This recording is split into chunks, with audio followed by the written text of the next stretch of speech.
When you're exposed to the opposite sex hormones, a man taking high doses of estrogen, for females taking high doses of testosterone, that creates the potential for cardiac problems. Between 2019 and 2023, it was a $120 million industry to transition children. That was just up until 2 years ago. Well, if you're enjoying Table Talk, be sure to like, comment, subscribe. Remember to click that notification bell to stay up to date on all of our latest posts. Content warning. This segment includes discussions of sensitive topics like abuse and adult material. Viewer discretion advised.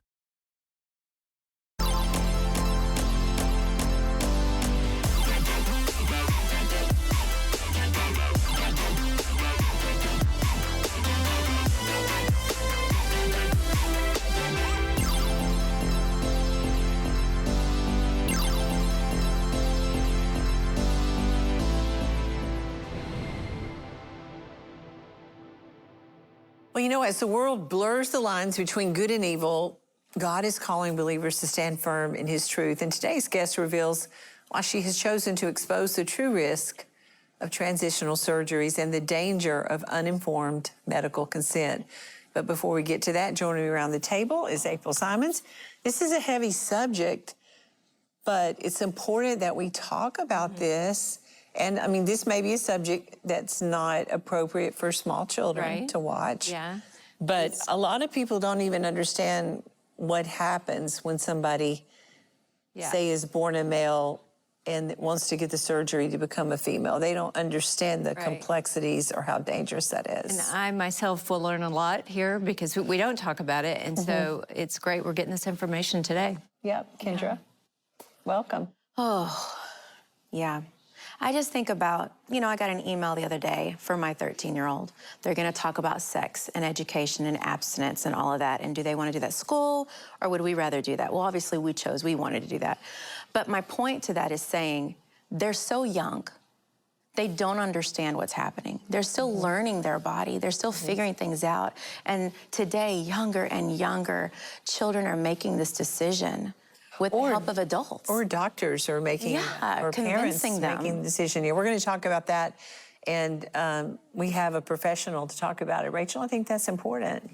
Yeah, you know, it is important, and it's actually just truly wild to me that we're even having to do a show on this. It is, like, how is this even something that's happening in our country? And why aren't more moms standing up for our babies and our children and our kids? For sure. Cindy Murdoch, I know 20 years ago, you and I could have never imagined we'd be sitting here talking about this. I never knew there was such a thing as transitioning from one sex to another. But I think information hopefully can, like parents getting this kind of information, they'll realize how horrible this would be to allow their child to go through something so tragic. Well, we're so excited to have Dr. Melanie Crites-Bachert with us. So welcome to the table. Thank you for the opportunity. It's so good to have you here. And I actually am meeting you through our dear friend, Dr. Simone Gold. And she said, you have to meet Melanie. What she's going to share is so very important because, you know, while many surgeons support sex change surgeries, Dr. Melanie Crites-Bachert has chosen a different path. And today she explains why she refuses to perform transitional procedures, and she's going to reveal their hidden dangers. So you are what we call a pelvic reconstructionist, right? Correct. And so there's not a lot of you that know how to do this surgery, right? Correct. Okay. So you know exactly what's going on when these surgeries happen. What are some of the most alarming things that you can share with our audience that happens that people just don't know and understand? Well, that speaks to the point of informed consent or lack thereof. And surgeons are supposed to go over the risks and benefits of surgery with patients. That's part of the legalities. That's part of the oath of do no harm. And that is severely lacking. And so lots of times what happens are these patients are just given a handout of some of the complications of surgeries without the surgeon actually going over these complications with them. And when you choose to undergo a surgery such as this, there are a multitude of complications. It's not all sunshine and roses after the surgery. And doctors are severely, I am just appalled at my colleagues and my profession because we are just radically failing these patients by not giving them the true picture of what's going on, and especially with children. So psychiatrists and what kind of doctors are saying, yeah, this is what you need to do without really understanding the complexities associated with it? What other doctors do you hear say, oh yeah, this is what you should do? Yeah, so by the time they get to surgery, we're kind of the last step. They've already generally gone through their primary care provider or the endocrinologist, or as for children, pediatricians. But these are not surgeons. Correct. These are not pelvic reconstructionists that understand how complex the male and the female pelvic area is. Correct. Yeah, right? and your purpose for being that type of surgeon was and is to help like women that have a fallen bladder, or you're helping to reconstruct in a good way. Correct. To make the body like it's supposed to function. Correct. And that's true reconstruction. Reconstruction is taking a tissue that has failed and restoring it back to what it could be, not taking a perfectly healthy tissue organ, deconstructing it, and then fashioning something artificial. You had someone that came to your practice and that was transitioning, that had a lot of issues going on. And tell me, what were your thoughts and what was going on with that particular patient? So the patient was transitioning from a woman to a man and was being given high doses of testosterone. What does that do, by the way? So high doses of testosterone will, when we think of males that go through puberty, their voice deepens. They start growing facial hair.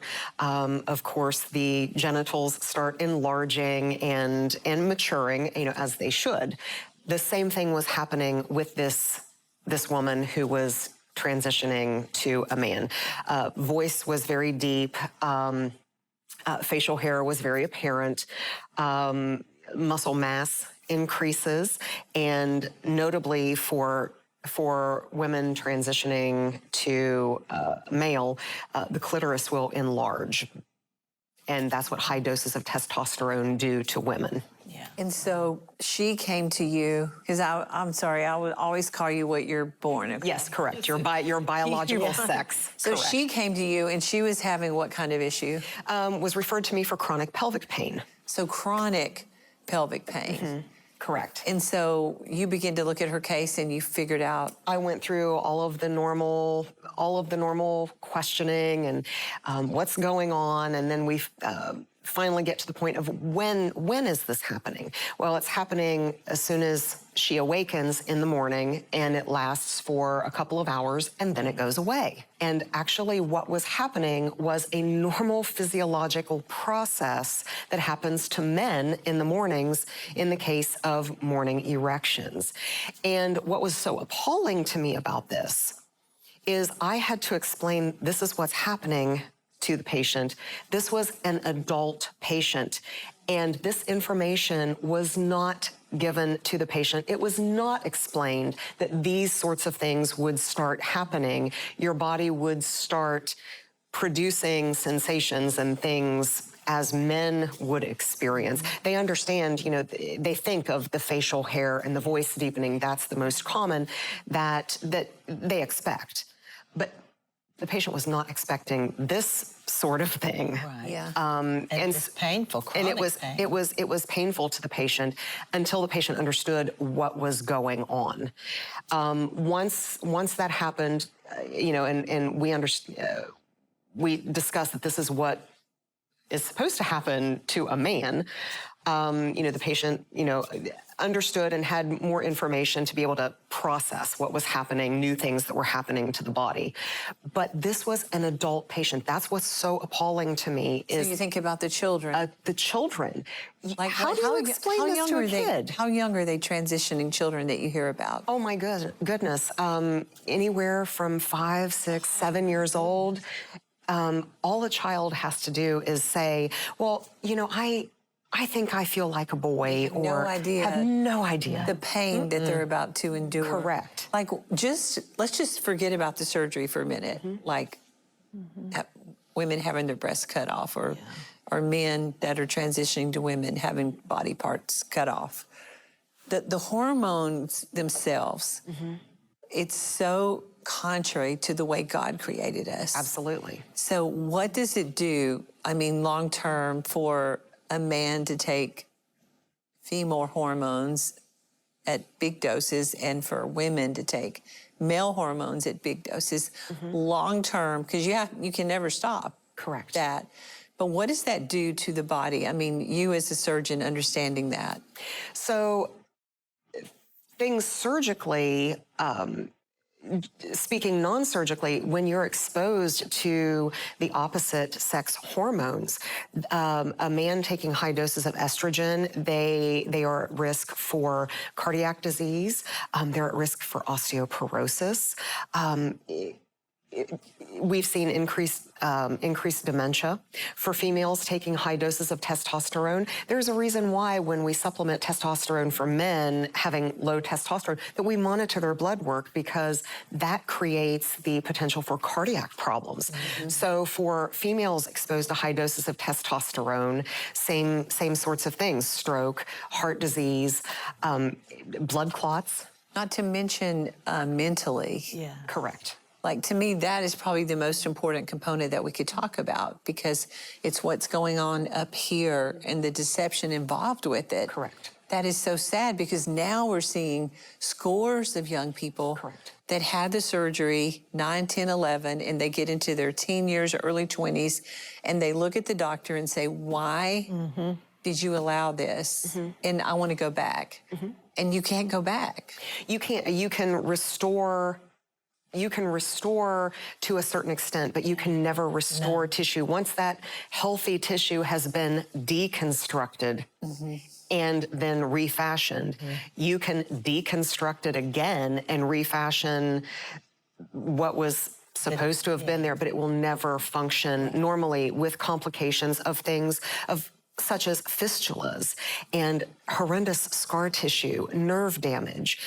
You will never have a healthy, normal, fulfilling, intimate relationship with your partner. And you can take care of the hormones and get them off the bad hormones, right? No, once a child, especially a child, and that's the one thing that I want to, really drive home here for children, this is irreversible. Wow. This big pharma, they are creating patients for life. Very savvy. They know what they're doing. Why is it not reversible in kids? Because once you start hormonal manipulation on little bodies that are just starting to develop, they need their normal hormones. If a little girl needs their normal amount of estrogen for the ovaries and for the uterus to develop, if you are halting that process and then bombarding with high doses of testosterone, you're causing atrophy of those ovaries, which will never regain function. Wow. So they can never have children. They likely will not be able to biologically have their own children. And the reverse for a male. The testicles will atrophy. They will stop producing sperm. So a child simply cannot, there is no identifiable way to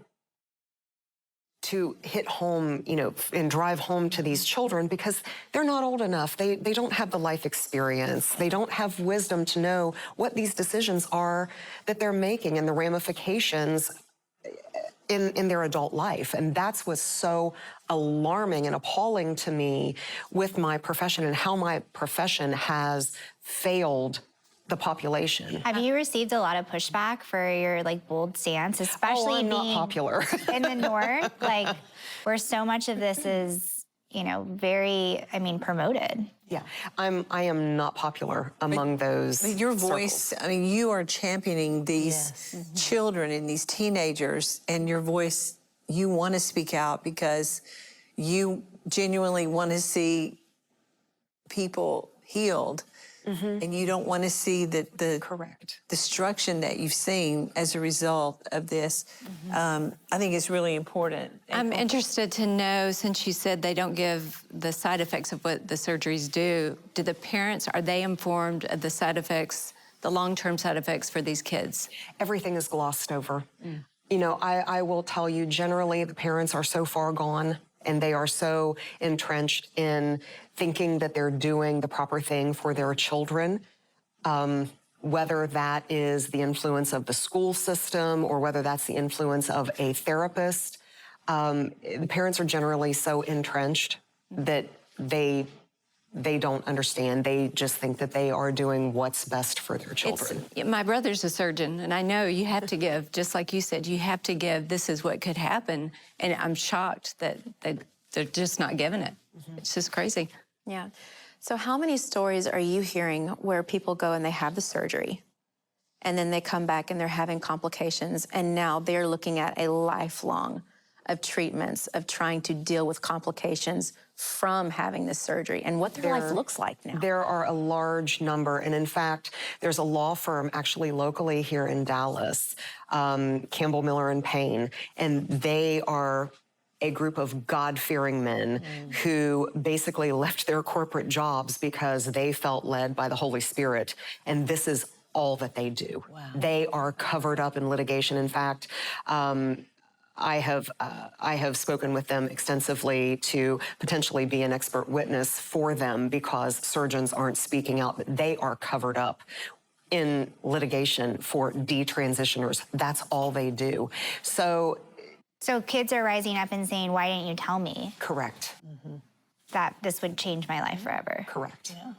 Why is it so rare that surgeons won't take a stand against this kind of surgery? Follow the money. Oh. And I say that wholeheartedly. I was a private practice doctor, so I was not salaried. Basically, when you're a private practice surgeon, the more work you do, the more you get paid, of course. And a lot of these doctors, I fully believe it is just corporate greed, and it is just the almighty dollar. I mean, you know, the love of money is the root of all evil, and these surgeries are incredibly lucrative. When a patient starts down this road, they are a patient for life. Wow. In fact, how much does it cost? I mean, $120 million. I have my my references right here. You know that between 2019 and 2023. It was a $120 million industry to transition children. And that was just up until 2 years ago. Now the explosion that we've seen, heaven only knows what we're going to see, but it is a multi-million-dollar industry.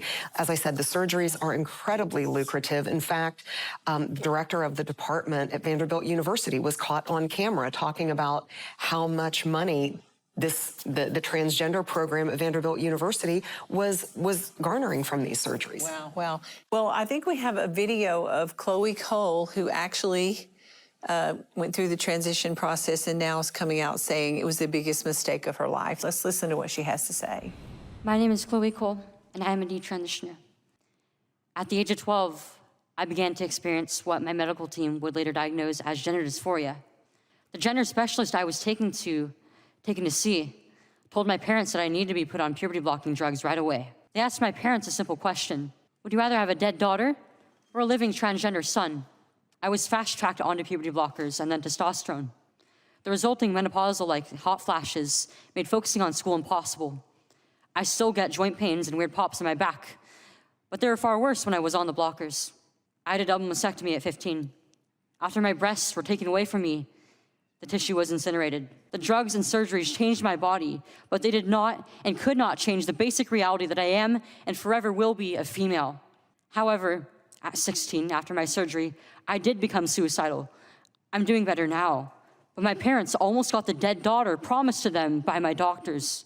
My childhood was ruined, along with thousands of detransitioners that I know through our networks. This needs to stop. You alone can stop it. Enough children have already been victimized by this barbaric pseudoscience. Please let me be your final warning. Thank you. I mean, this is barbaric. I mean, I can't even believe we're talking about this. It just makes no sense when, how many Chloes are there out there like that, that have parents and doctors have made the decision, 12 years old. I know. What do you know when you're 12 years old? Nothing. And you're talking about adults that don't even have the correct information. Correct. How much is spent on a person who transitions, the surgeries, and the continued care, are you saying Per person. how much per person? About how much? It's generally about $250,000 a year per person. Wow. And then the continued care. And that's just pharmacotherapy and follow-ups. You add in surgeries if they've had surgeries, if there are complications of those surgeries, or if something happens later on that you need to go back and revise. But it's not just the sexual pain that they experience. I mean, she was talking about her joints. Correct. Yeah. Her back popping. From the I'm sorry, testosterone, I get emotional because God created your body in such a wonderful way to function the way He designed it. And so when you take it out of that and try to make it something it's not supposed to be, the body is retaliating against itself. So what are some of the other symptoms or the other type of pain that people will experience from having this kind of surgery? Yep, so the joint pain is very common, the chronic pelvic pain that we talked about, the pain after undergoing those surgeries, especially little kids. When a baby's body, and I say a baby because they're babies to me. Yeah. When their body is developing, you can't take a developing body and influence it the other way and not expect bad things to happen. Yeah. Will they be on hormones for the rest of their life? They will. So then, prescription-wise, pharmaceuticals are making a fortune. That's correct. That's why I said the pharmaceutical industry is very, very savvy. What made about you this. so passionate to join this fight, especially when there's so much that you could lose? Well, I didn't get the opportunity to be a mother myself. And growing up in church, I was always involved in the youth programs. And my daddy, who passed away in 2008, didn't get the opportunity to be a grandfather. And he just loved children. And he would always tell me, you got to take care of the little fellers. And he always told me, that children are our legacy. And God put me in this position. I wasn't going to be a surgeon. I was going into internal medicine. I did not want to be a surgeon. Lord knows I didn't want to be a pelvic reconstructive surgeon, but all of the doors just kept opening. And I was forced to make decisions in my medical training career. I was forced to make decisions very quickly.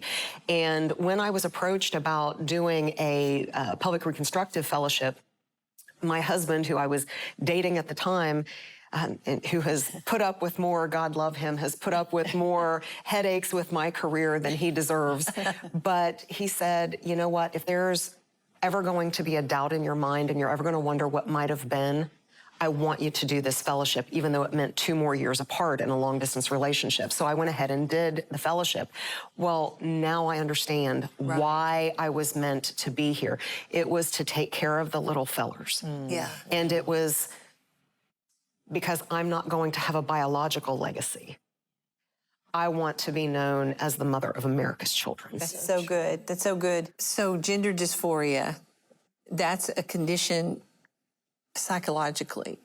It doesn't mean that you should go and have a transitioning, life-changing surgery, especially for children, teenagers, preteens, who aren't old enough to make a decision now that so many are now coming forward and saying it was a mistake. I mean, all you have to do is just go to Instagram or YouTube and hear some of these stories and hear some of these individuals say that. So they just need mental health, right, to help them process? Yeah, what would you say to a parent that's watching that has a child that's saying this and everyone is saying they need to do this? What would you say to them? I would quote them the study from 2018 that shows that most children, upwards of 80% of children, desist naturally with puberty. So what these children and what your children are experiencing is nothing new. We've been experiencing this since the beginning of time. All of us have. We've all had to go through the horrors of adolescence and trying to figure out our bodies, and everything's confusing. take them to church, because I am convinced we don't have a gender dysphoria problem. We've got a people don't know Jesus problem. Yes, that's right. That's so good. That's so good. It's wild. There's a lot of people that are watching that I feel like are going to be inspired by your bold stance, moms and dads and grandparents. Is there something that they can do to join this fight and to help maybe change this, through legislation, or what can people do? Yeah, information, like to have real information. Yes, absolutely. So there are a number of resources. Conservativecounselors.com, Association for Mental Health Professionals.org. These are for mental health resources. DoNoHarmMedicine.org for resources in how to combat these sorts of things. Dr. Miriam Grossman has a wonderful book out called Lost in Transnation that is a wonderful resource for parents to understand the background of this and how to speak with their children. There is also a book out by Pamela Yeager Garfield. I believe I got that right. She is a licensed social worker that actually was working out in the fields and wrote this book in how to deal with school boards and your social circumstances. Right, because you have some schools that are leaving the parents know better out. than the parents. Yeah, they know. Yeah. So thank you for being here today. Thank you for the opportunity. And thank you for sharing. And I think at the end of the day, what all of us would say here at the table is that regardless of what the public arena is saying, that we have to do what we feel is pleasing in the sight of the Lord and what lines up with the Word of God. Yes. And we know that He created male and female. And so it's important to keep that stand, and it bypasses any other political opinion that's out there, even though it may not be popular. Correct. We're going to try to do the right thing and continue to do the right thing. I know you are too. We are out of time. I want you to remember that no one is beyond saving, no matter what you may have done in the past. Even those that are watching right now that you may have transitioned, I just want to tell you there's always hope. Yes. I've interviewed Walt Heyer, who transitioned from, like in the 80s, from a male to a female back to a male, and is doing great, got married, and now God's using him to help in this area, and He can do that for you. So don't think that your life is over, or that God can't use you, or He can't bring peace in your situation, because He can. Jesus is always ready and waiting to redeem all of us today. And all we have to do is just call on His name and say Jesus, and He'll show up just like that. And He'll meet you right where you are. So if you don't know Him today, that is the most important thing we can share with you. And just do that and allow Him to come in and do something that only He can do in your life. Well, I want to thank Dr. Melanie Crites-Bachert for joining us today. For more information on the documentary, What is a Doctor?, you can visit AFLDS.org, and that's America's Frontline Doctors. As always, make sure to follow us on all social media, subscribe to our YouTube channel for full episodes, exclusive content. Let us know how Table Talk is touching your life. We love hearing from you. And of course, you can also listen to the Joni Table Talk podcast, available now on all major platforms.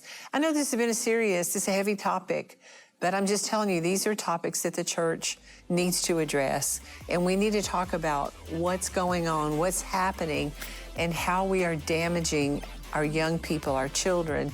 And we need to be a clear and concise voice to speak truth. So thank you for listening. Thank you for watching. And I hope you'll take this information, share it with others. And you never know, the Lord may use you to help someone to bring truth and clarity in a situation. We'll see you next time. Bye-bye for today. Well, there's always more to the story. If today's conversation stirred something in your heart, don't let it end here. Click on the next video to keep growing in faith and truth. And if you haven't yet subscribed, turn on the bell so you never miss a moment. Let's keep pressing in together.